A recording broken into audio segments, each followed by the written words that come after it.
Bes, may saki, babalik. Meron lang ako kwento sa inyo. Naalala ko lang yung kwento ng lolo ko. Kasi anong araw, sa naalala ko, kinuwento sa akin ng lolo ko yung paglubog ng Titanic eh. Yung Titanic na barko, sikat. Ayun, sabi ng lolo ko, ako,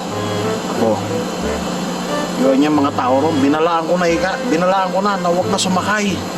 Talagang lulubog yung barko. Nakita ko na niya yun eh, lulubog talaga barko. Ayaw nila maniwala. Wow! Baka kinumbisin niya talaga yung mga tao. Hindi niya talaga makumbisin yung mga tao. Sakayan pa rin to sa barko eh. Talagang pinipil niya maigi. Inukumbisin yung mga tao. Talagang kinulit niya maigi yung mga tao. Kaya niya yung sumakay dyan. Lulubugi kayo yung barko. Hanggang sa yun, naku, dumating yung gwardiya. Pinalabas ang lolo ko sa sinehan. Buda, ingay naman kasi eh.